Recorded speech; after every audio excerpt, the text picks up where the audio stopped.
In 1936, near Red Creek in London, Texas, something was found. It has become one of the most compelling pieces of evidence to suggest there is a lost history of Earth. Within a rock, Emma Hand would notice a small piece of wood that appeared to be embedded. Finding this strange, she picks up the object for a closer inspection. Not really knowing what it was, it is lucky she was curious enough about the embedded wood to take it home. Nearly a decade later, presumably after the artifact had sat in Max and Helen Hand's household for many years, their son Max would spark an interest into what it could be. He breaks the rock apart, and to their amazement, concealed within the stone was an ancient stone hammer. Now known as the London Hammer, the rock that once grew around it was claimed to have stopped growing around 400 million years ago, which could only mean the hammer would be even older. What if the maker of this hammer nearly 500 million years ago stole the design from an ancient artifact he found himself? Just how old can our history be? The metal of the hammerhead has been confirmed to consist of 96.6% iron, 2.6% chlorine, and 0.74% sulfur. And since its discovery in the 1930s and its subsequent re-entry into the air, it has not rusted.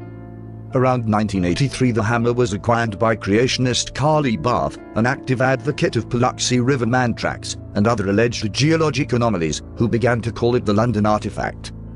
Many figures within the scientific and historical communities have strongly disagreed with the premise that the hammer be many hundreds of millions of years old, some even theorizing that the limestone in which it was discovered could have formed in just a few centuries in perfect conditions. The variation in dates put forward by creationist scientists regarding the matter has also just stoked the flames of debate, and indirectly aiding in the denial of the artifact being truly ancient. However, there are certain factors regarding this object, like so many others in this criteria, that cannot be explained by accepted academia. Firstly, it is unthinkable for the modern theory of evolution to include such artifacts. This gives the creationists a foothold, yet they lack the material to continue an argument back many millions of years. They are indeed opposite, yet both incorrect approaches. Thus, because of this, the most important features of the hammer are conveniently ignored frequently by both sides of the modern coin. For example, the handle of the hammer is not made of wood anymore, it is now made of coal.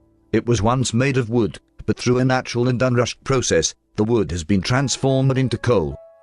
And whatever the reasons for these inconsistencies in reports, evidently the rock strata at the site are indeed Hensel Sand, member of the Travis Formation, Lower Cretaceous, Upper Aptian stage, considered to be approximately 110 to 115 million years old by conventional geologists.